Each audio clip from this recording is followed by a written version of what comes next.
It is with great pleasure and I think a certain frisson of excitement in the room that we would like to welcome to the podium Mr. Robert Redford, a man who needs no introduction, but an actor and environmental campaigner who would like to make a statement. The floor is yours, sir.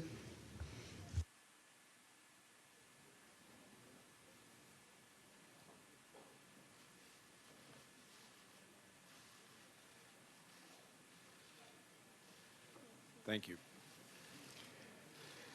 Thank you, Mr. President, Mr. Secretary General, ministers, ladies and gentlemen, and I'd like to add fellow citizens. I'm here today as an environmental advocate, but also a father, grandfather, and a concerned citizen, one of billions around the world who are urging you to take action now on climate change. I'm an actor. I'm sorry about that. I'm an actor by trade. I'm an actor by trade, but I'm an activist by nature. Somebody who's always believed that we must find the balance between what we develop for our survival and what we preserve for survival. Your mission is as simple as it is daunting: to save the world before it's too late. Now, my own engagement on climate change began more than 40 years ago, but the urgency that I felt then has only grown stronger. And along the way, one of my initiatives was to bring mayors from around the world who are closest to the people, bring them together at Sundance to talk about the threats of climate change. And when the nations of the world gather in Paris this year, they're going to be joined by those mayors and also business and civic leaders, all ready to make commitments to action now. And nothing less than the fate of our planet is hanging in the balance. And the imperative for action should not be more clear.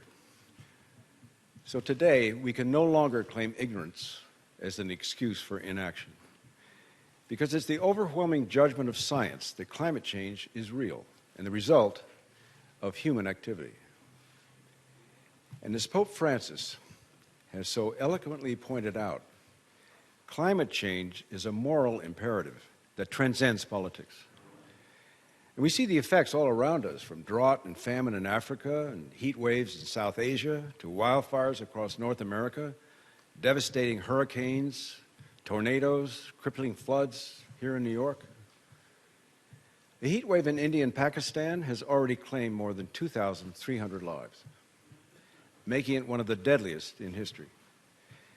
And so, everywhere we look, moderate weather seems to be going extinct. All the years of the 21st century so far have ranked among the warmest on record. And as temperatures rise, so do global instability, poverty, and conflict. Now, the best scientists in the world tell us that we've already used up more than half of our remaining carbon budget. Now, an increase of just 2 degrees Celsius is all that separates our planet from becoming less habitable. Now, that difference is barely perceptible to human skin, but 2 degrees is all it takes to turn an agriculture breadbasket into desert and eliminate fresh water from a third of the world's land surface by 2100. So, our window of opportunity is narrow, and the margin between success and catastrophic failure is unfortunately thin. And the time for half measures and climate denial is over.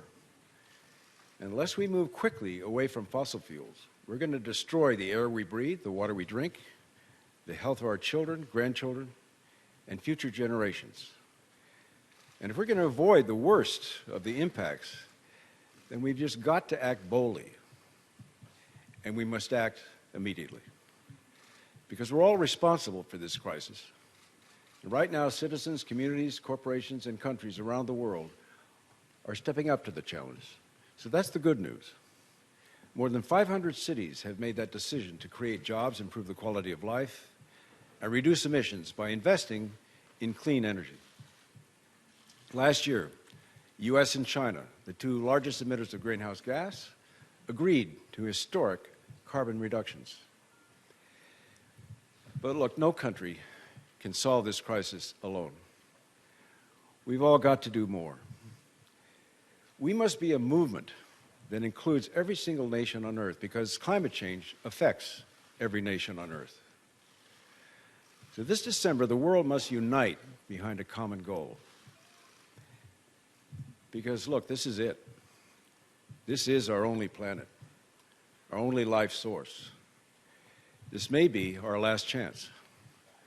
Our planet's resources are limited, but there's no limit to the human imagination and our capacity to solve bigger problems.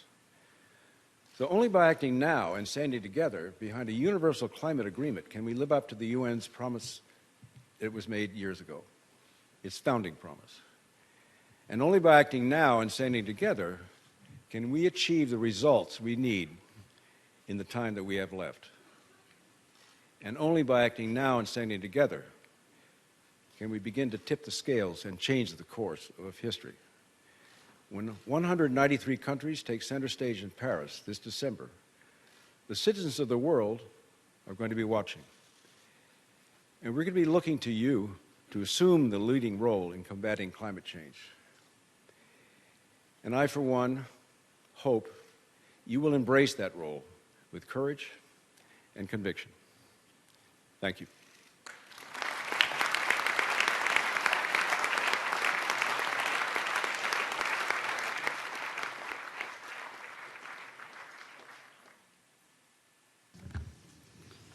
Thank you very much for that important reminder of the urgency and the little room for manoeuvre that we have if we don't act and act with consequence now. Thank you very much, sir.